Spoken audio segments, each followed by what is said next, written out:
Hey, board gamers, PJ from Board Game Gumbo here. Back in the Gumbo Pot. Back in the Gumbo Pot. Hold on, do the ventriloquist. Ready, Adam? Hey, board gamers, PJ from Board Game Gumbo here. Back in the Gumbo Pot. That's Jay talking. He turned it on as soon as I took a drink of water. I wasn't even looking. All right, the big three are back together. We got Jay and me, and of course we've got Adam in the corner. Oh, Adam the Austin. We get Adam in the corner there. Adam the Austin in. All right, you guys, tell me. I know that you've been playing some pretty cool stuff lately. Jay, what you got? Yeah, I've been playing a lot of like new stuff and trying to get in all the latest and hottest games. But recently, I played a game that came out a long time ago, but is still really, really good. And I say a long time ago, it's like you and I actually played it together. Yeah, Cartographers by Thunderworks Games. If you don't know what Cartographers is, it is a flip and write game where all of the players are using the same cards in order to build out this like top-down view of a map of a land that you get to create. The theme is really cool. Yeah, it's really, really interesting the way you can like rearrange the polyominoes, choose different textures from your opponents. So like your maps won't be exactly the same because you get some options on the cards, and you're trying to score these different objectives that are mixed up between the seasons during gameplay or during each different gameplay, so you get some replayability. You don't know exactly what you're going to be scoring over the 4 seasons, but you have to kind of like prioritize what you're going to do and what you're going to ignore for this season. So I got to play that with some kind of fresh gamers into the hobby. Have they played it before? They'd never played it before, but they saw us playing it at Jet Coffee, and they were like, this looks really cool. Were they familiar with the flip and write or a roll and write before? Or this was their first foray into that? I don't know. Sure. So it's funny because I've known them for a while, and they're big on video games, right? Are they? Yeah. But I didn't know. You know these people, Adam? No, I don't know. Go ahead. Yeah. But I wasn't quite sure if they were like heavy into board games. So I kind of brought some light stuff. I brought Cartographers. I think I brought Abandoned All Artichokes, Pictomania, some light stuff for them to get into. And then when I was setting it up, they were mentioning terms like deck building and worker placement, and I was like, wait a second, hold on. You guys, like, you're gamers, and Hey, Steve checking in, the name father. Hey, what's up, Steve? We're talking Cartographers. I don't know if Steve's ever played that one, but Being a big fan of campaign games, Cartographers is in the world of Ulos, which is also a role player, and one that a campaign I'm about to finish called Role Player Adventures. you played Role Player Adventures. I keep forgetting that. I'm at the last. We're right now. We're at the main mission. I think we're going to do the side quest again. Okay. The side quest is another gladiator arena thing. But now that we made our mark in the land, we're going to go back to the gladiator arena and see if we can't make our mark in one of the factions that we've grown a lot more powerful in. What I do like is that Thunderworks tries to put all their adventure games into this land of Ulos. Ulos. Yeah, Ulos. ULOS. So they're all in that Role Player Adventures. Keith Matakis does a good job of kind of integrating all these. Yeah. The storylines are pretty good. Now, the Cartographers theme or setting is pretty cool. I don't think the story comes out so much because it's basically a flipping, right? Yeah, I mean, you're creating, you're cartographing, I guess, lands within the land of Ulos, I guess, and you're making up these different parts of the world. Which map did y'all do? We did like the basic base one. map? Yeah, Okay. Actually, no, we did the backside with the chasm in the middle. Yeah. I do like the chasm. Yeah. So it was really cool, Steve. I think you'd like it. I mean, obviously it plays 1 to 100, but it has tons of replayability. It has tons of new maps where there's like volcanoes, chasms. The one you and I played. There's the one with the wall that you and Jared and I played. I forgot you were in on that game. You have to like build above or beyond the wall. Yeah, it's really cool. I forgot that you were involved in that one. Okay. Yeah, well, I do have one more map that Tim sent me, so we need to get that one done because I've done all the other maps and they're all fun. So I looked in the book.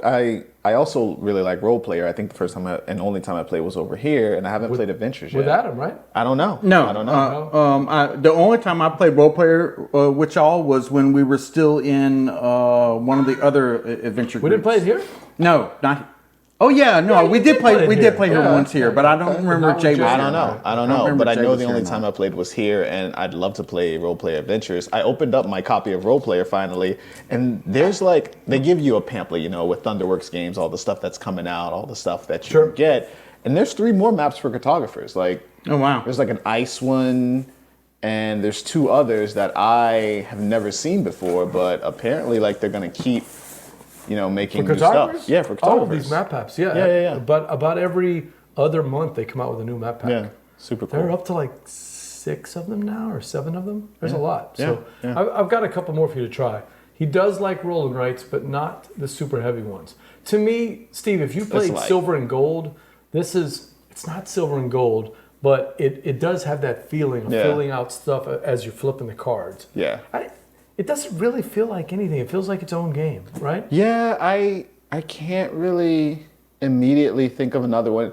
Railroad Ink is close, but it's not. It doesn't feel like Railroad Ink either. There's Floor Plan, which kind of has the same feel where you're filling polyominoes in, but I feel like Cartographers really is breezy. You look at your cards, you look at your objectives, and you figure out what you're gonna do. Yep. I had told you that the original Cartographers I was okay on. When you graft on the heroes and you have, the adventurers and you have the monsters all mixed in together, and then you throw in all the different maps, to me that elevates it into a great game. All right, what about you, Adam? You've been playing anything good lately? We just finished playing a fun game of Nemesis. Awakened Realms has some of the best stuff coming out there. I promise you that. Looking forward to the sequel to Tainted Grail, but we haven't got that yet. What I did start, make ISIS Vanguard. ISS Vanguard, but I did all mine in one shipping, so I don't have the split shipping. Okay. But what I do have that came in recently is Frosthaven. And that's the one that we're looking forward to. Right there's the one. If you're familiar with Gloomhaven at all, then the classic thing to do the unlocks in Gloomhaven to get all the characters and really explore the whole game is to retire your characters. Once you retire your characters, then you unlock the new characters and a slightly new road and city events and stuff like that. This time, when you unlock your characters, you open up new buildings. I've got a Frosthaven story for you. Go ahead. All right, so Bradley's not here tonight. Okay. All right. He's right. working. Jared's not here tonight because he's wizarding. Computering. Yeah, he's wizarding. Okay. Like everyone else in the world today. It seems like the whole internet went slow because everybody's playing that game. That's me. And then you two. And then the third person is Jeremy. And Jeremy couldn't make it tonight. You know why? Is he playing Frosthaven? He's unboxing Frosthaven. yeah. You're like, wait a minute, you're turning down a chance to play with DJ Bell and Adam the Austin to unbox a game? That's Mine not came even on playing Friday. a game. If I wasn't here, I'd be doing that. Oh my gosh. I hear it's massive. I mean, I've never played Gloomhaven, but I know how big it is, right? I see all the dragons at Gen Con. I can't imagine how cool it is. He's playing Nova Luna online. I have tried Nova Luna a couple times. I don't rock it. I'm going to need a physical teach because I just don't get it. But back to Frosthaven. I've only played I played the first 3 or 4 scenarios of Gloomhaven, and then Melissa Dugas she took my place one night and then said, "Thank you, I'm just going to keep playing," which was fine with me because my kids got me Jaws of the Lion for my my birthday one year. And we've gone through Jaws of the Lion, like I guess about 5 or 6 scenarios or 7 scenarios. Every time I play it, I go, I want to play this more. It's just one of those campaign things where you got to have that regular group that sticks with it. And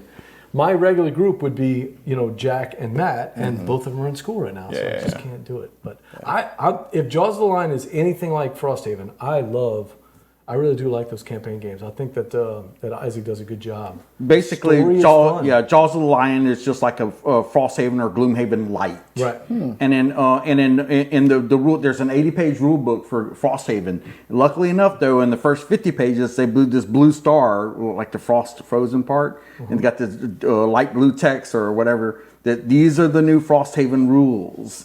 They did a lot of things that we house ruled in the other one, but then the last 30 pages are pure Frosthaven. That's base building, retiring your characters, and unlocking new secret events. And these rules had something that the other rules didn't have, which is based in a lot of your legacy games, which are these stickers. They're going to add new rules as you unlock new buildings or get more into the scenario. Nice. Like Charterstone. So Jaws of the Lion, I think, has a 1-page rule book.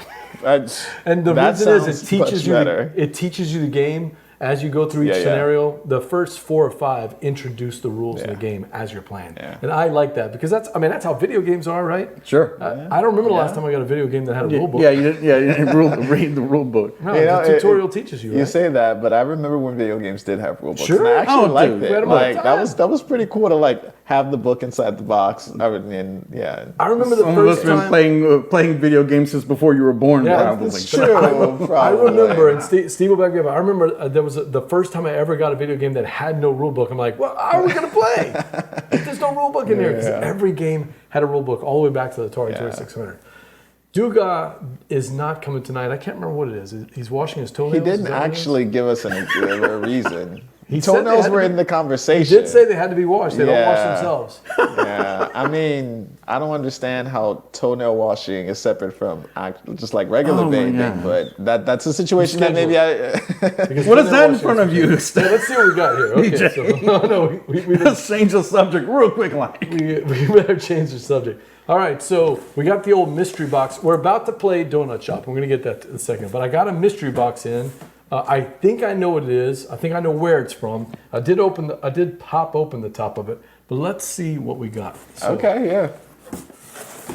All right. Put that in there. So we got That's what I get all the time. At least it's Stampede. paper, not plastic, right? Stamp Farm. Oh, Stamp Farm. Anything you've heard of? I've not heard of this one. From DVOchi Games. DV Games they go by now, but they used to go by DVGOchi. They make a lot of really cool games. I'm trying to think of one that I would know. gosh. Any of the Deckscape games, like that one over there. I love all the Deckscape games. Those are probably my favorite escape room type games. I'm trying to and they remember. make a lot I of know card they games too. they make something I really really love, and I can't remember what it is. But They make a lot of card games. I don't know.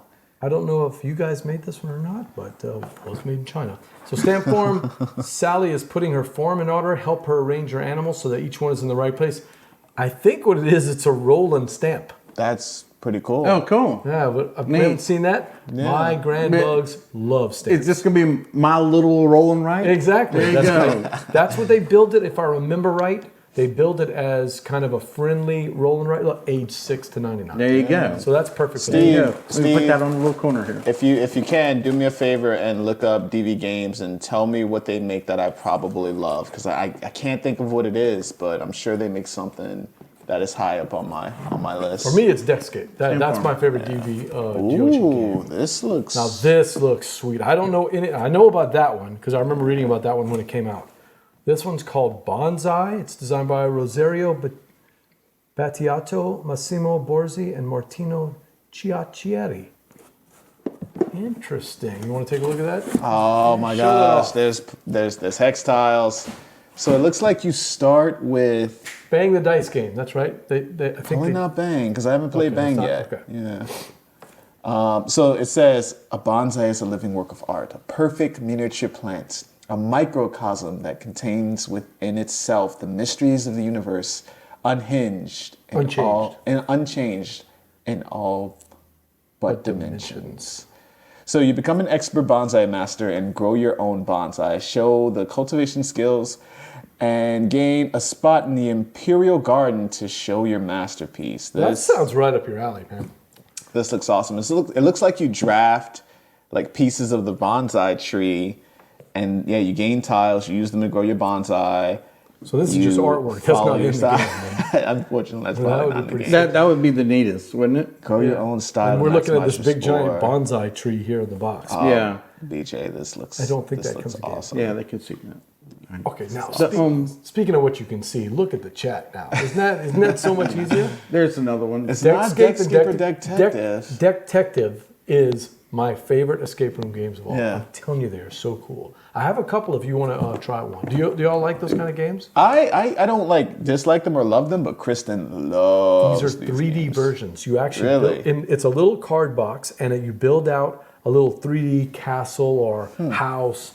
And so you're looking at it from different angles, trying to pick up the clues, and there's cards that you play. So if it's Okay. something you guys might be interested in, Yeah. I've got a bunch in there. Okay, yeah.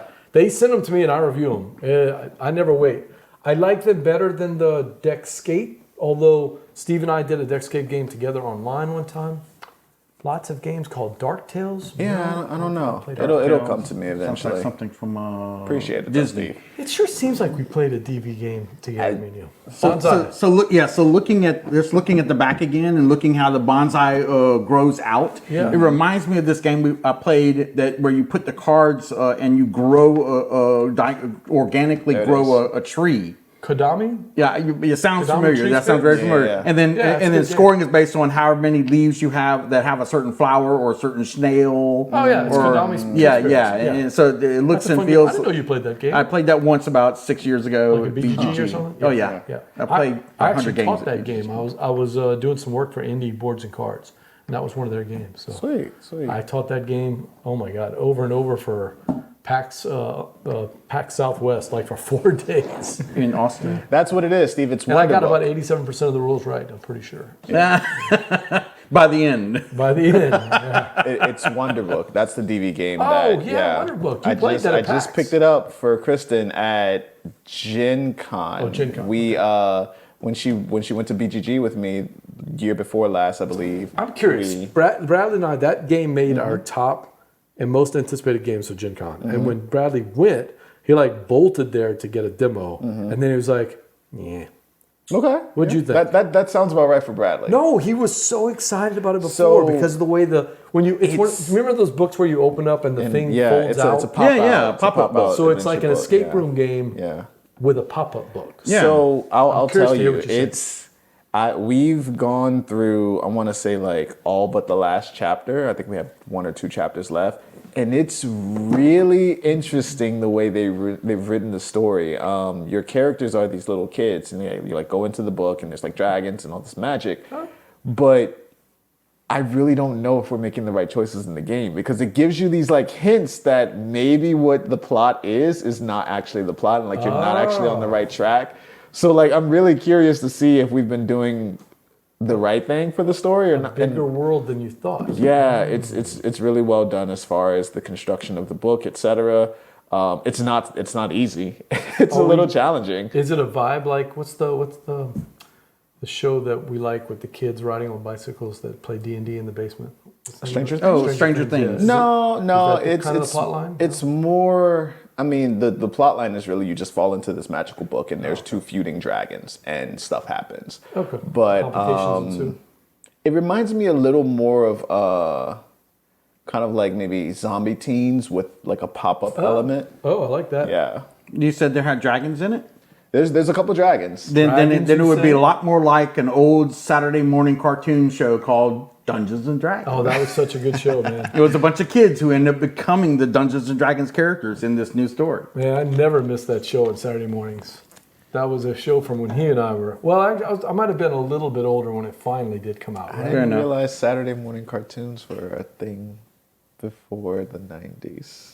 Well, no, That was the only time they to don't watch do cartoons. Saturday morning cartoons anymore. There was no such thing as Family Guy in there. Yeah, no, I thought that Bart was Simpson. just like a 90s to like 2005. Oh, no. And Justice League of America every Saturday morning. Scooby Doo every Saturday morning. No. So between the Three Stooges would come on early in the morning, and then But that's and not the a Little cartoon. Rascals. It's not. Yeah, no, that would Or, upset I mean, me the too. one I've If seen. you got up, they would come on early in the morning, and then starting around 8 o'clock ish. Yeah, 8 o'clock That's is good. when you would have these live action shows. Marty and Sid Crofts. I didn't watch any of the Didn't Power watch any of Rangers. those? I didn't watch the live action. Yeah, stuff. it wasn't Power Rangers, but it would be similar to what Power Rangers. Okay, would be like. yeah, So yeah. it would be like a Power Hour. Steve can help me out. You have a Power Hour, and they would mix in all these little cartoons with live action singing and action things, and then after that. It was all cartoons. You had Space Ghost. You had the Justice League. That's probably the one that was my favorite. Was the Justice League. Transformers for me. Yeah, that was a big little later thing. than me, but Justice enough. League with Scooby Doo. That's the two. Man. Right. I just never Wait. missed. We had. I mean, they're not culturally appropriate today. Oh, you but mean all the Hong Hanna-Barbera, Kong like Phooey and all those. yeah, Hong Kong. What was the caveman? my I God. love Captain Caveman. Captain Caveman. Oh man. So And then you had Blue It's so Falcon funny and 'cause, like, Wonder I was- Away. Well, as you guys are talking about these shows, I'm like, wait a second. I remember still watching have these that on in the Cartoon 90s? Network, but Cartoon Network did a thing called Boomerang, where Oh, they yeah, would bring Boomerang. back old shows. Sure. So that makes a lot of sense. I didn't know Space Ghost was that old though. So I might be mixing up where the Space Ghost was on Boomerang, but I remember Space Ghost as a kid. Also. Space Ghost was early on because Okay, in the 90s they did the talk show Space Ghost Coast to Coast. Yeah. That's what he's talking about. But that's different. That's based on all the old characters, just like Harvey Birdman, attorney at law, was also the old Hanna-Barbera characters too. What was the one that with Bill Cosby? What was the Cosby? It was the Cosby Show. Every Saturday morning. No, there was Saturday morning cartoon with all the Cosby kids. You know which one I really like though? It's Fat Albert, dude. Fat Albert. Yeah, that's a great. Hey. That's a great one. Saturday morning was. I mean, you couldn't because remember we didn't have Cartoon Network or Boomerang, so we would go all week and all you could watch was from 3:30 to 5. That you sounds had terrible. Gilligan's Island and Batman, and that's about it. So those are live kids action. had no those shows were to cartoons. watch until Saturday morning, and it was Saturday morning between 8 and 12. After that, it was sports all day. It was when you were a wide world of kid, sports. when you were a kid, you plopped yourself in front of a TV between 8 and 12. That's it. That's it. My mother could happily go get groceries for like 3 hours straight. So I'd still be there watching TV. Fat Albert, that's right. No, the one that I really liked that was on Cartoon Network was I don't remember the exact name of the show, but it was with Penelope Pitstop, and they would be racing the cars. I remember this one. Pole Position. No, not Pole Position. What's the one where the three different teams, cartoon characters competing in a race? Yeah. Oh no, he's talking about the one that we had when we were kids. Dastardly. What was that one? Do you remember that one? They had this cross country race, and they had 3 different, and they were all cartoon characters, and one team was terrible. That was the one with Dick Dastardly and Muttley, his little Wacky Racers. Wacky Race. That's Wacky it. Race, Yeah. no. There's a board game for that. There is. It's really good. I wouldn't be I think surprised. Simon came out with it, right? Wacky I don't know. Did it ever come out? I know it went to Kickstarter. I've played it on so the did table. come out. Yeah. Yeah, that was Saturday morning cartoons. We could not wait for those things. Laugh Olympics. Oh man, so many of those things to watch. See, those are the IPs that Ravensburger and Funko need to take and just like get some games. Get all those Saturday morning cartoons. That'd be great. A lot of these franchises like Taco Bell, et cetera, they were capitalizing on those things that they knew that people from 20 or 30 years ago would be interested in. I remember when they did the whole Rocky and Bullwinkle show back in about 30 years ago or so. That was a big deal on Taco Bell. About the same time that Demolition Man came out. So they would. I mean, right now they should be doing something. Someone should be doing a promo on Animaniacs. Yeah. And all the people that have Need a mod, have a healthy amount of money coming in would probably buy into all that stuff. You know what I mean? It's gone. Okay. Wait, what y'all trying to do? There was somebody trying to send some advertisements. Oh, okay, gotcha. Not in the Gumbo Pot, we say. No, get out of the Gumbo Pot. Speaking of, I made gumbo. Did you? Yeah. It was on Thursday, I think. Chicken and sausage. My favorite. Yeah, it was really good. It was really good. We froze it on Sunday, and I had some today. I froze some today, and it's still good. So yeah. You know, there's only thing better than first day gumbo. Second day There's gumbo. only thing better than second day gumbo. Yeah, second day gumbo. there you go. Yeah. Second day gumbo. Oh, is yeah. better. It's one of the few foods that's actually better the next day. Yeah. It's better the next day. Oh, so good. Well, thank you Steve for noticing that band hammer. Yeah, we got it done. All right, so we have one more thing, and Jay did not know I was doing this. What? Can we see that? For the month of February, your buddy Adam is running a promotion. It is for Spotlight, a game of secret area control. Who designed this? I'm trying to remember. Oh, that's right. VJ Bell and Adam. Is it Stichter? Is that how you say it? Stichter, yep. From Jack and Peace Games. And in honor of the black designers that are out there, the entire month, he's actually donating all of his profits to you. Yeah. Not bad. Yeah. J Bell's first published design? Yeah, that's This my is the first. first one, That's right? the first game that's ever come out with J Bell's design involvement. All right, DJ Bell, how do people get their hands on a copy of Spotlight? So you can pick up Spotlight on Drive-Thru Cards. It's available through their website. I believe it's still available on the GameCraft. It is. It's a Okay. little bit more expensive. Yeah, it's a little Drive-Thru more expensive Cards. on Drive-Thru Cards. And I will tell you that we were able to utilize the tuck box for Drive-Thru Cards. And I'll go ahead and for the first time on the interwebs reveal a secret that not a lot of people know about the box. So if you buy the game on Drive-Thru Cards, there's actually a really neat little thing that Adam and I tucked away in the tuck box. So if you undo the box, it's a one-piece tuck box, but there's actually a hidden area What? inside of the box. Some lanyap inside the game? Yeah, so you can rip this off, and the box still goes back together, and you can play with an extra area. You get didn't even know 16, this, Jay. but yeah, that's the 17th area hidden in the box. So pick it up on Drive-Thru Cards, get yourself some lanyap, and have some fun. If you like Marvel Snap, Spotlight is actually a lot like Marvel Snap. Yeah. Yeah, that's a pretty apt comparison. It's a card game version of Marvel Snap. Yeah. Without the IP. Yeah. I don't think you guys had the money for that IP. No. We'll talk to DC and hear them tell us no. Yeah. All right. And give us your co-designer for that. What's Adam's last name? Adam's last name is Stichter. He's a designer out of Bloomington, Indiana, and Adam honestly is a genius when it comes to making games that are just card based. And that's sort of how I jumped onto the project. He and I were just chatting on Twitter one day, and we decided to play each other's games. And he showed me 3 different card games that he was working on, Spotlight being one of them. And I was like, how do you get that to work so well with just cards? And he asked me to help him with this project, and Spotlight was born. But there you go. It's really fun. And you taught it to the STM board game club, and they loved it. By the way, all right, so that's Spotlight. You can get it all this month in February. On sale, and all the profits go to DJ Bell. So, and Adam's happy to do that. VJ from Board Game Gumbo here. I've got Donut Shop, and I've got DJ Bell and Adam over there in the corner, Adam the Austin. Adam the Austin. And we're going to be playing Donut Shop from 25th Century Games. It's a chill game about collecting and boxing up donuts. Okay. It's time to make the donuts, Jay.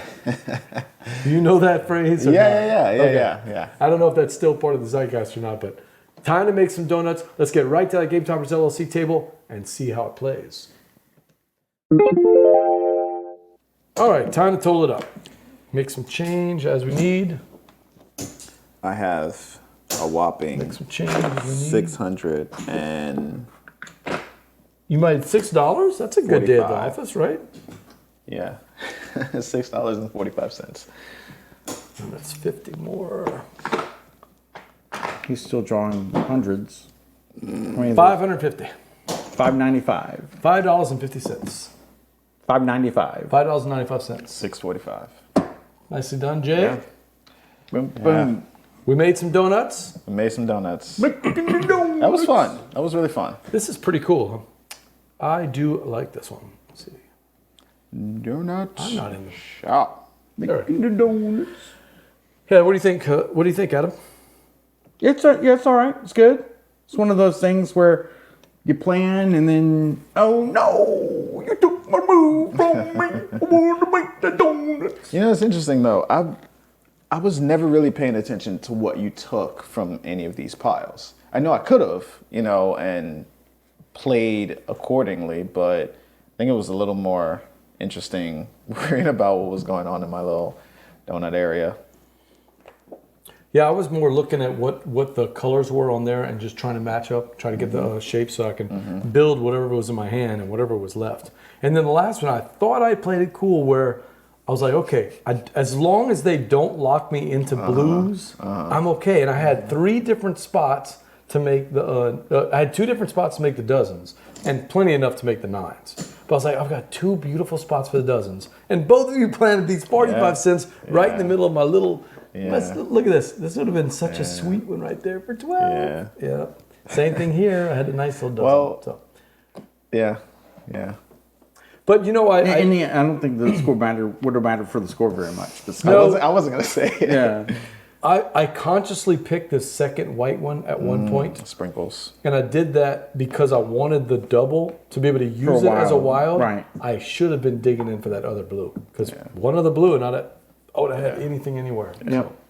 So. Len and I like it because it's got this just kind of a chill, vibe where it is important to watch what the other player's doing, but not so much what they're picking because things are going to change so fast. But look, I also like the hidden thing where you're picking one and then drawing a blind off that. Sure. That makes it fun. It's pretty cool. And you never know exactly what's in there. You can't memorize all the patterns because some of the cards are out of the deck and some of the tiles are in the box. So It's got a bunch of different ways to do that.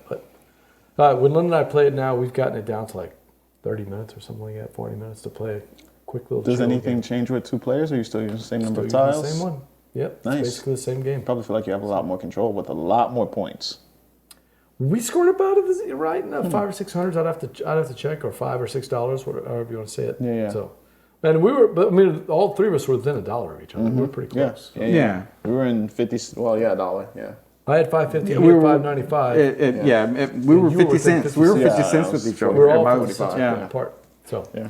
I like it. That's Donut Shop from Jeffrey Allers and Chad Elkins' group over there at 25th Century Games out of Atlanta. It's going on Kickstarter along with Colorfield and Aguaya, I think is the name of the third game. All three of them are chill, 30 to 40 minute. In fact, actually, Colorfield only takes 20 minutes. Nice. Chill games that you play about picking colors and matching up. And they're what I like to call conversational games, because you can still have a conversation and chat with people while you're playing. Yeah. You're not having to think too hard, but at the same time, you're going to score more if you're paying attention. So that is Donut Shop. We made some donuts today. Check it out on Kickstarter, coming out pretty soon from our friends at 25th Century Games. All three games will be there on Kickstarter. Until next time, for Jay and for Adam, the Austin, it's BJ. Laissez les bon temps rouler.